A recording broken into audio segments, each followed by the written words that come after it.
So ladies and gentlemen, give it up for Peter. Peter! So Peter, Yes. Peter, Yes. talk to me a little bit about what it is that you do and some of the changes that's come on the horizon in your field. Oh man, thanks for asking. You know, I'm passionate about what I do. I love sharing about financial services. But let me start. I'm going to answer that question. Let me start by saying this show is perfect today in so many different realms. Obviously, you guys do a great job. I love the dynamic you have, and I love what you're putting together as always. And what you keyed in on today is what I really do for a living. Values-based financial planning is a concept, is a way of managing money that most people don't even think about it. Now, let me tie this together. Okay. Right?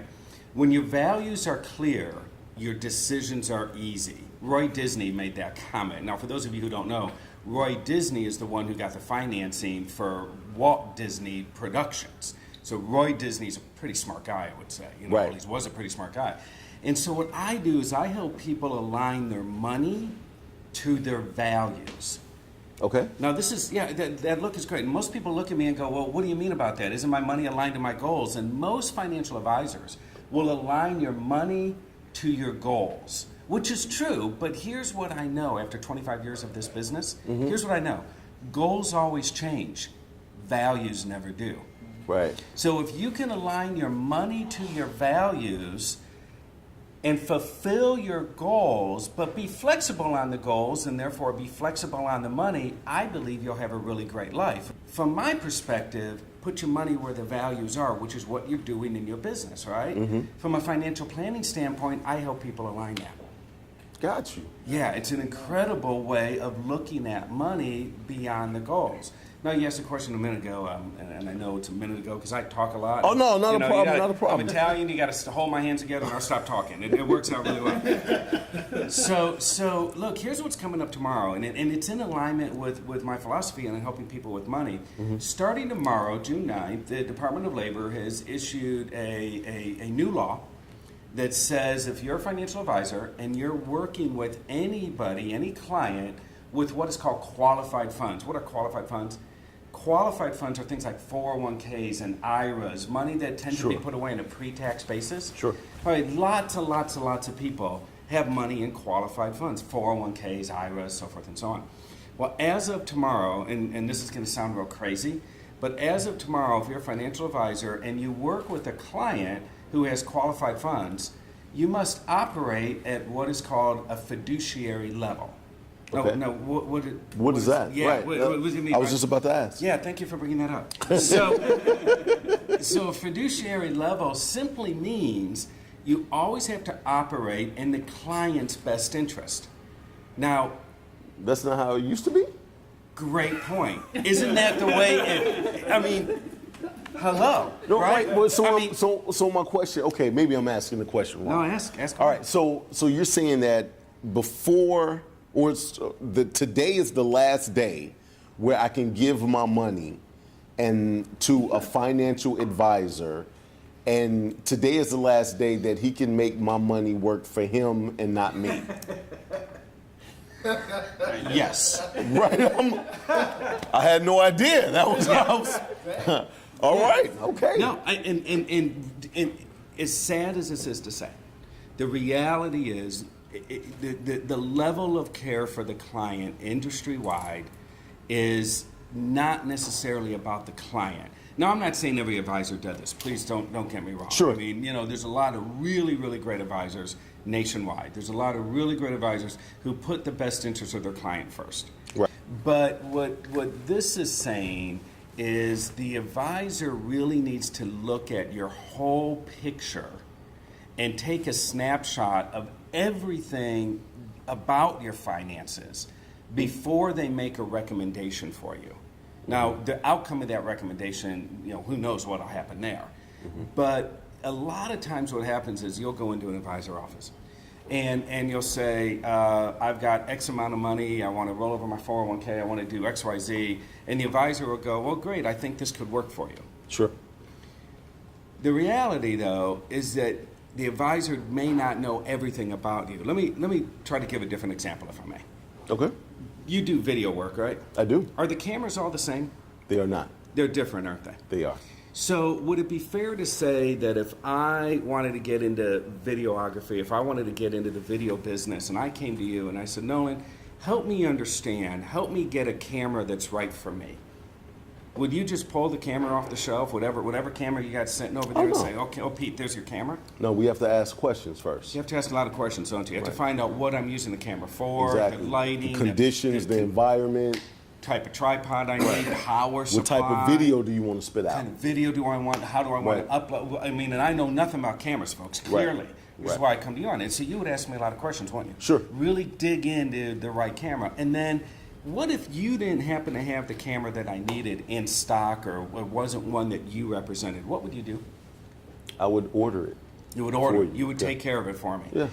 So no different than our business, right? No different than my business. So when I sit down with people and I do what's called a financial roadmap, and the financial roadmap is a wonderful exercise that defines your core values, sets up your goals, and takes a snapshot of where you are today. And that snapshot of where you are today is asking all the questions. Well, what do you got? Well, Pete, using this story before, Pete, I came in the office and I wanted to roll over X amount of money. Well, I'm going to ask you a lot of questions. What else have you got? Right. What other money is there? How much savings do you have? How much cash in bank do you have? How much reserves do you have? How much debt do you carry? How much insurance do you have? I'm going to ask all these questions because I want to know the big picture, just like you want to know how I'm going to use the camera. Absolutely. I need to ask you all those questions. And I take this snapshot and I apply it to the financial roadmap and give you a visual representation of where you are now, the goals that you have for the reasons that are important to you. So now, in my opinion, now you're able to make an educated decision on whether you want to work with me or not. Okay. Because I know the big picture. And if you choose to work with me, and choose to engage me, we go to the next level, whatever that looks like for you. Every client's a little different, right? But it's a system. We go to that next level in my system. But you can rest assured that any recommendation I give you is going to be the right camera for you. I'm sorry, the right advice for you. Right. Absolutely. Absolutely. That's how I do that. So within your repertoire of products and services that you have, and all the things as you do this full analysis, you have an actual product that I think everybody should hear about. Sure. Explain that product to me. Sure. So in the insurance industry, specifically in the life insurance industry, life insurance used to be about death only, right? I mean, in fact, why even call it life insurance? It should really be death insurance. It should. I mean, can you collect on your life insurance? I feel like this is a Seinfeld talk. Why even call it life insurance? It should be called death insurance, right? It really should, because your wife will collect, right? But not you, right? Right. There's no benefit to you. You take the big dirt nap, and everybody else gets the money, Right? And that's really what it is. Unless I beat her. You see what I'm saying? Insure her. I got to win. You see what I'm saying? I'm just Right, playing. I'm right, just playing. right. I love you, honey. I'm just playing. Really, I'm just Couple playing. million on her is what I do on my wife. But that's a whole nother conversation. She's 12 years younger than me, so I'm going first. I'm pretty clear about that. But here's the key. What happens if you get sick along the way? What happens if you have a major illness? I'm not talking hangnail or bad knee or something. I'm talking cancer, heart attack, stroke. What happens to your finances if you can't do this job and generate money? Right. They decline. They decline, yeah. Now, ideally, we want business set up, and I know you're going down this road, where business can continue to generate revenue regardless of our participation. But for most of us out there, we got to do the work to generate the money. If I'm not in your gym working out, how am I going to justify writing you a check? Right. Not going to happen. If I'm not in front of the camera working with you, how are you going to justify taking the check if I'm laid up in bed because I got bad cancer? Right. What happens in my family? See, bankruptcy started in our country. Bankruptcy started because people couldn't pay medical bills. That's where bankruptcy came from. So there's a direct correlation here. If you can't pay your medical bills and bankruptcy occurs, what problem do you think we need to solve? Right. Paying medical bills, coming up with the money to pay the medical bills. So insurance companies, I think insurance companies hire very, very, very smart people. I think insurance companies hire the best of the best, the creme de la creme, of people who know money and know actuary and know how to work money. Okay? So here's what they came up with. Insurance industry and life insurance industry has come up with the products now that say you don't have to die to collect on your insurance policy. Okay. What if you have a major, like, let's say, God forbid, I end up with cancer. Let's say it's cancer. Throat cancer is the worst kind out there. It comes back. It tends to not go away, even though they try to radiate or whatever. And it's very expensive to get rid of. All cancer is. But let's say I end up with that, and it wipes out my finances completely. Right. Okay.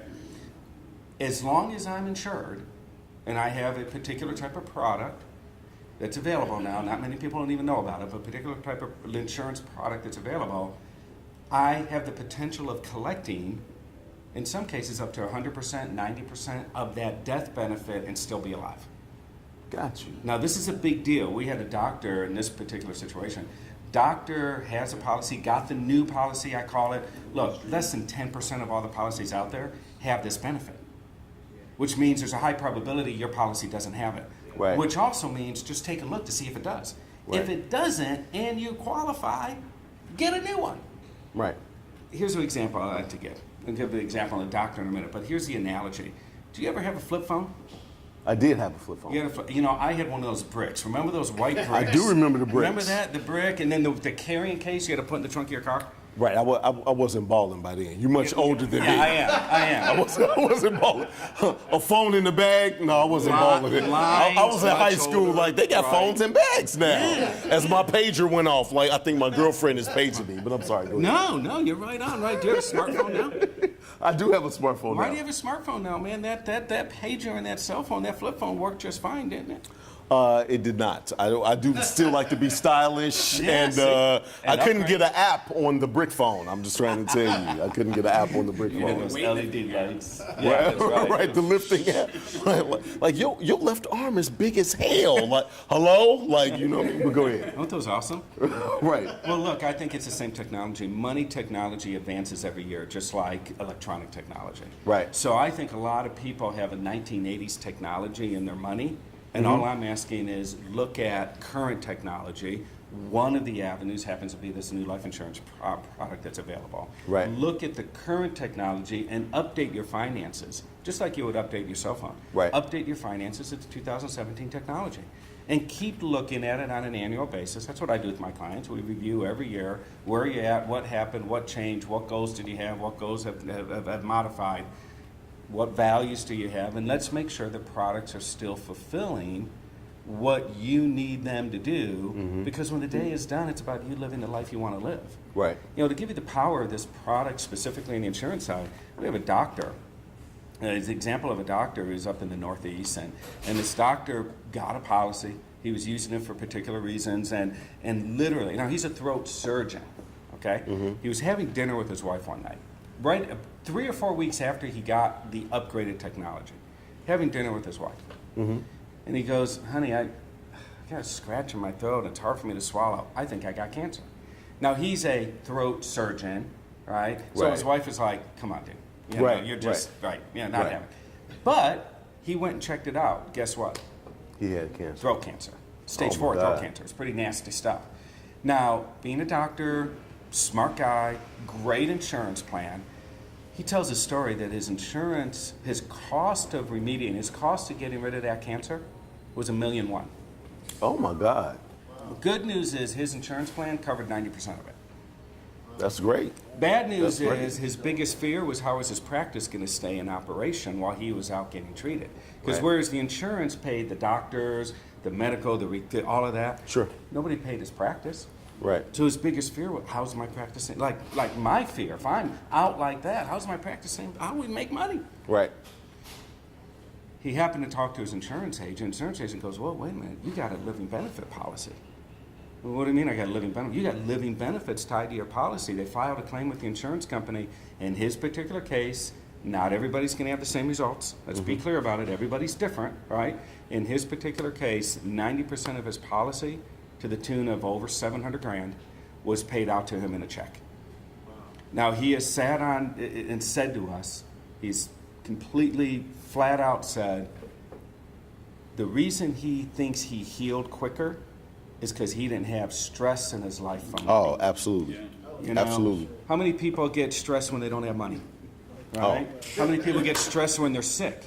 Put the two together and I'm stressed right now. How many people get stressed when they're just dying to go on vacation? Like I'm just saying. and that's what we solve. That's Right. that's what I get passionate about. That's what I love to do. All right. So I show people this, man. Anyways. All right. So if you, the people that are watching, want to contact him, if you could look into the camera and tell them how to contact you. You know, if you'd like to contact me, simply dial your phone, 512-450-8890. That's 512 On the brick phone. 450 On the brick phone. 8890. If you got the brick and the big arm, that's cool. My phone still answers. You can always email me at peter@pcatalano.com. That's peter@pcatalano.com. Oh, thank you so much for your time. Man, thank It's you. always a joy being here. Absolutely, This is absolutely. so great. Thank you Give all it up for for listening. Peter. Appreciate it.